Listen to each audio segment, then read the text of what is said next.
দেখেন গরুর পূজা কিভাবে শুরু হয় পৃথিবীতে প্রথম। মূসা আলাইহিস সালাম আল্লাহর সাথে সরাসরি কথা বলতেন। ওয়াকাল্লামাল্লাহু মূসা তাকলিমা, সুবহানাল্লাহ পড়েন। আওয়াজ তুলে সবাই বলেন সুবহানাল্লাহ। এখন বনি ইসরাইল হচ্ছে পৃথিবীর সবচেয়ে গোয়ার জাতি। তারা বলে, মূসা তুমি যে আল্লাহর সাথে কথা বলো আমরা তো দেখি না, তুমি যে কথা বলো আমরা তো শুনি না, তো কি করতে হবে? বনি ইসরাইল বলে, আমাদের মধ্য থেকে 70 জন নিয়ে যাইতে হবে তোর বারে। ওরা আয়েশা যদি কয় হয় আমরা শুনছি, তাহলে বিশ্বাস করব। কত বড় ডাকাত দেখছেন বনি ইসরাইল। এদের চেয়ে গোয়ার জাতি নাই। এত গোয়ার তুমি করেছে মুসা আলাইহিস সালামের সাথে। তুমি যে আল্লাহর সাথে কথা বলো আমরা তো দেখি, কি করব? 70 জন আমাদের বন্ধু বান্ধব যে যদি দেখে তারা বলবে ওকে আস, 70 জন আস। 70 জন নিয়ে গেল।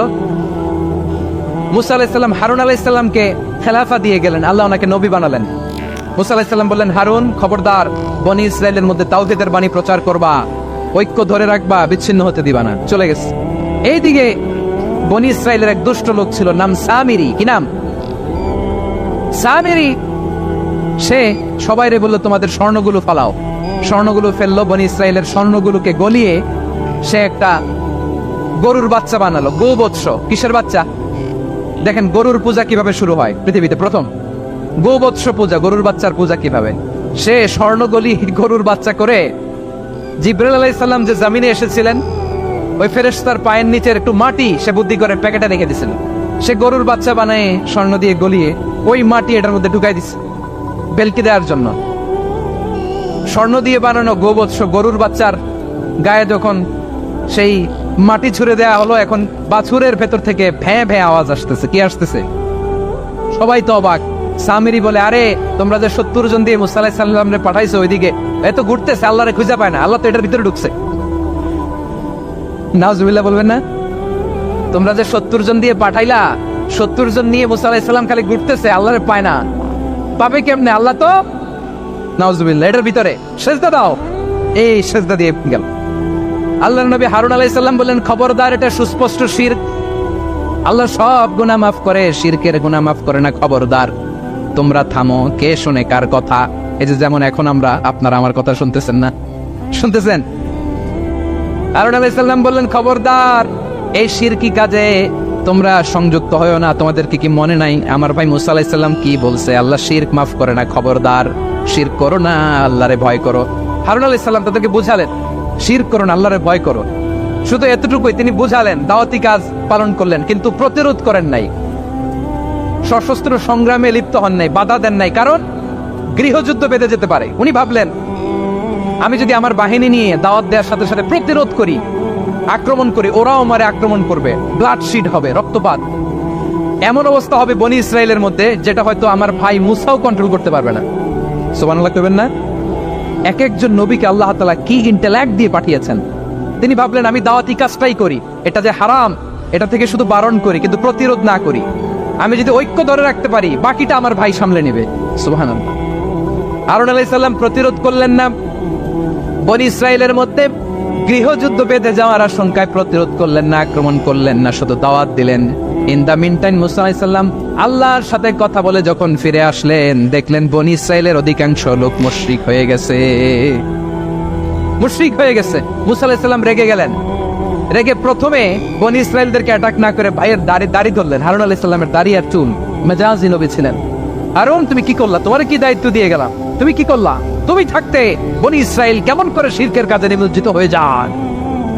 সাইয়েদনা হারুন আলাইহিস সালাম বললেন, ইন্নী, কোরআন সাক্ষী, কোরআন থেকে কোট করছি, ইন্নী خشيت أن تقول فرقت بين بني إسرائيل ولم ترقب قولي।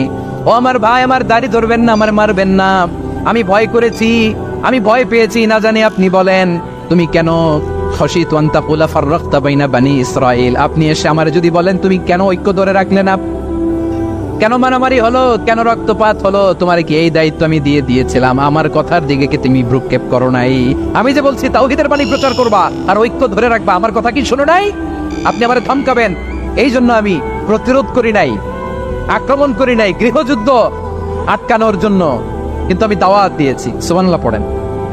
ঐক্য ধরে রেখেছেন। মুসা আলাইহিস সালাম মুহূর্তেই সামিরিকে আক্রমণ করলেন, অ্যাটাক করলেন, শাস্তি দিলেন। মুহূর্তেই ওই গোবৎস গরুর বাছুরকে ভেঙে চুড়ে মেসাকার করে সাগরের মধ্যে ভাসিয়ে দিলেন, পুরো বনি ইসরায়েলকে আবার তাওহীদের উপর প্রতিষ্ঠিত করলেন। পড়েন সুবহানাল্লাহ। এই ঘটনা থেকে শিক্ষা কি? শিক্ষা হচ্ছে আপনি শিরকের আড্ডাখানা দেখলেও বৃহৎ স্বার্থে তাওহীদের দাওয়াত দিবেন, প্রয়োজনে আপনি ঐক্য নষ্ট করবেন না। সুবহানাল্লাহ পড়বেন না? তাহলে ঐক্যের গুরুত্ব বেশি না কম বলেন? আওয়াজ করে বলেন। ওয়াতাসিমু বিহাবলিল্লাহি জামিআ, আল্লাহর রশিকে আঁকড়ে ধরো। ওয়ালা তাফাররাকু, তোমরা বিচ্ছিন্ন হয়ো না। পেকুয়ার ভাইরা আওয়াজ করে বলেন তো আদেশটা কার? এখন বলেন আমাদের ঐক্যবদ্ধ জীবনের দরকার আছে না নাই? এই যে ডক্টর মোহাম্মদ ইউনূস আমাদের লিডার, উনি যে আমাদেরকে জাতীয় ঐক্যের আহ্বান জানিয়েছে, ওনার আহ্বানে আমাদের সাড়া দেওয়ার দরকার আছে না নাই? রাজনীতিবিদদের যে ডাকছে খুশি লাগে না আপনার? আলেমদের ডাকছে খুশি লাগে নাই? আলহামদুলিল্লাহ বলবেন না? আলহামদুলিল্লাহ, সবাইকে ডেকেছে, ঐক্যবদ্ধ করেছে। আমরা ঐক্যবদ্ধ থাকতে চাই, আমরা ঐক্যবদ্ধ জীবন চাই, আমরা আর কাদা ছড়াছড়ি করতে চাই না। রাজি আছেন সবাই? এখন আমরা যদি ঐক্য নষ্ট করি আমাদের কি কি সমস্যা, কি ক্ষতি, কি কুফল? অনৈক্যের কুফল কি? কয়েকটা কুফলের কথা বলে শেষ করবো। প্রিয় ভাইরা, what are the drawbacks and disadvantages of division, social and political division in the society? Disunity, আমরা যদি বিচ্ছিন্ন হই, একে অপরের যদি মারামারি করি, একজন যদি আরেকজনের কাফের ফতোয়া দেয়, আমাদের কি ক্ষতি? শুনবেন? কথা কয় না, শুনবেন? এক নাম্বার ক্ষতি হচ্ছে আমরা যদি বিচ্ছিন্ন হই আমাদের শক্তি কমে যাবে, আমাদের পাওয়ার আমরা হারাবো। আমাদের কি হারাবো? পাওয়ার। মনে রাখবেন, যখন আমি একা থাকি তখন আমি ব্যক্তি, যখন আমরা সবাই মিলি তখন আমরা শক্তি। এই শক্তি নিয়ে আমাদের সামনে এগিয়ে যাওয়ার দরকার আছে না নাই? তাহলে আমরা যদি বিরোধে নিজেরা বিরোধে লিপ্ত হই আমাদের ক্ষমতা, পাওয়ার ছুটে যাবে। আমরা এই পাওয়ার হারাতে চাই না, ঠিক কিনা বলেন? রব্বুল আলামিন ঠিক তাই বললেন। রব্বুল আলামিন বললেন, খবরদার, وَأَطِيعُوا اللَّهَ وَرَسُولَهُ وَلَا تَنَازَعُوا فَتَفْشَلُوا وَتَذْهَبَ رِيحُكُمْ وَاصْبِرُوا إِنَّ اللَّهَ مَعَ الصَّابِرِينَ।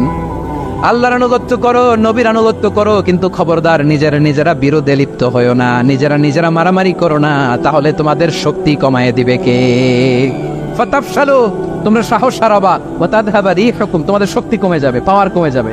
তাহলে আমরা যদি নিজেরা মারামারি করি, আমরা নিজেরা যদি বিচ্ছিন্নতায় লিপ্ত হই, আমরা যদি মতানৈক্য করি, তাহলে আমাদের শক্তি কমে যাবে, ঠিক কিনা? আমরা শক্তি কমাবো। আচ্ছা, ছোট্ট একটা বাঁশের কঞ্চি যদি আপনারা দেয়, পায়ের মধ্যে ধাক্কা দিয়ে ভাঙতে পারবেন না? এরকম বাঁশের কঞ্চি যদি 20টা একসাথে জোড়া লাগায় দেয়, ভাঙতে পারবেন? কথা বুঝে নাই মনে হয়। চিকন একটা বাঁশের কঞ্চি দিলে ভাঙা যাবে না? এরকম চিকনই 20টা বাঁশের কঞ্চি একসাথে লাগাই দিলে ভাঙতে পারবেন? কারণ যখন আমি একা থাকি তখন আমি ব্যক্তি, যখন আমরা সবাই মিলি তখন আমরা শক্তি। আমরা যেন শক্তি না হারাই। আমরা বিরোধে লিপ্ত হলে আমাদের শক্তি কমে যাবে। এই হচ্ছে 1 নম্বর ডিসঅ্যাডভান্টেজ। 2 নম্বর ডিসঅ্যাডভান্টেজ হচ্ছে আমরা নিজেরা বিরোধে লিপ্ত হলে অন্যরা আমাদের মাথায় কাঁঠাল ভেঙে খাইতে সুবিধা হয়। কথা বুঝেন নাই? আমরা যদি বিরোধে লিপ্ত হই তাহলে পরাশক্তিগুলোর সুবিধা, তখন আমাদের কাউকে দিতে হবে ট্রানজিট, কাউকে দিতে হবে সেন্ট মার্টিন, কাউকে দিতে হবে দেশের অর্ধেক। চিল্লায় বলো ঠিক কিনা? নিজেদের প্রবলেম সলভ করার ক্যাপাসিটি আমাদের আর থাকবে না। আমরা যদি বিরোধে জড়াই, আমার কলিজার টুকরা পেকুয়ার ভাইরা, আমরা বিরোধ করব না, আমরা বিচ্ছিন্ন হব না। নিজেরা বিরোধে জড়ালে পরাশক্তিগুলো আমাদের মাথায় কাঁঠাল ভেঙে খায়। তখন ভারতের পিছনে দৌড়াতে, আমেরিকার পিছনে দৌড়াতে আমাদের জুতার তলা ক্ষয় হইয়া যাইবে। নিজেদের প্রবলেম সলভ করা যাবে না। আমরা যদি অন্যের পিছনে না দৌড়াতাম আর এই বিরোধকে থামাতে পারতাম, বাংলাদেশ আজকে যেখানে আছে তার কমপক্ষে 50 গুণ সামনে থাকতো। চিল্লায় বলেন ঠিক কিনা?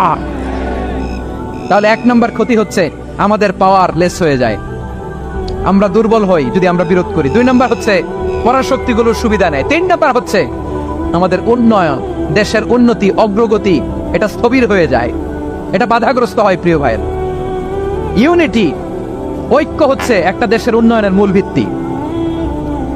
2 জন কইছে ঠিক, এদিকে এখন কয়েকজন কইছে ঠিক। ঐক্য হচ্ছে একটা দেশের, জাতীয় ঐক্য হচ্ছে কোন দেশের উন্নয়ন, অগ্রগতির মূল ভিত্তি, ঠিক কিনা বলেন? ইউনিটি অফ এ কান্ট্রি, এটা হচ্ছে একটা সাস্টেইনেবল ডেভেলপমেন্ট, সোশ্যাল স্ট্যাবিলিটির জন্য এটা অনেক গুরুত্বপূর্ণ। এজন্য বিরোধের কোনো স্থান আমরা দিব না, আমরা ঐক্যবদ্ধ থাকবো ইনশাআল্লাহ বলেন। আর কখনো কাউরে কাফের বলে গালি দিবেন, তুই জাহান্নামী বলবেন, ঝগড়া লাগলে লাগাই দিবেন, তাহলে কি করবেন? মিলায়ে দিবা। আওয়াজ করে বলেন কি করব? প্রিয় ভাইরা, এই বিরোধ গত 50 বছর তো আমরা দেখেছি, ধর্মীয় অঙ্গন বলেন, সামাজিক অঙ্গন বলেন, রাজনৈতিক অঙ্গন বলেন, এই বিরোধ আমাদেরকে শেষ করে দিয়েছে। এই 24-এর ছাত্র নাগরিক অভ্যুত্থানের পরেও যদি সেই বিরোধ আমাদেরকে খায়, তাহলে এতগুলো তাজা জেনজির রক্ত বৃথা যাবে। চিল্লায় বলো ঠিক কিনা? আমরা এই রক্তগুলো কি বৃথা দিতে চাই না, বৃথা যেতে দিতে চাই না। আমরা ঐক্যবদ্ধ থাকতে চাই। রাজি আছেন? আমরা আর কাদা ছড়াছড়ি করবো না। অনেক হয়েছে, আন্না, এবার থামুন। অনেক হয়েছে, আন্না। প্রথমে আমি এদেশের সম্মানিত আলেম সমাজকে বিনয়ের সাথে অনুরোধ করব, আসুন আমরা ঐক্যবদ্ধ হই। আজকের এই পেকুয়ার ঐতিহাসিক তাফসীরুল কোরআনের প্রোগ্রাম থেকে আমি সম্মানিত আমার মাথার তাজ ওলামাদেরকে জাতীয় ঐক্যের আহ্বান জানাই। পেকুয়ার এই ঐতিহাসিক তাফসীরুল কোরআনের প্রোগ্রাম থেকে আমি আমার সম্মানিত রাজনৈতিক ব্যক্তিবর্গদেরকে জাতীয় ঐক্যের আহ্বান জানাই। অনেক হয়েছে, আন্না। আধিপত্যবাদকে রুখে দিতে হলে, বাংলাদেশের বিরুদ্ধে যে কোনো ধরনের ষড়যন্ত্রকে রুখে দিতে হলে জাতীয় ঐক্যের কোনো বিকল্প নাই। চিল্লায় বলো ঠিক কিনা?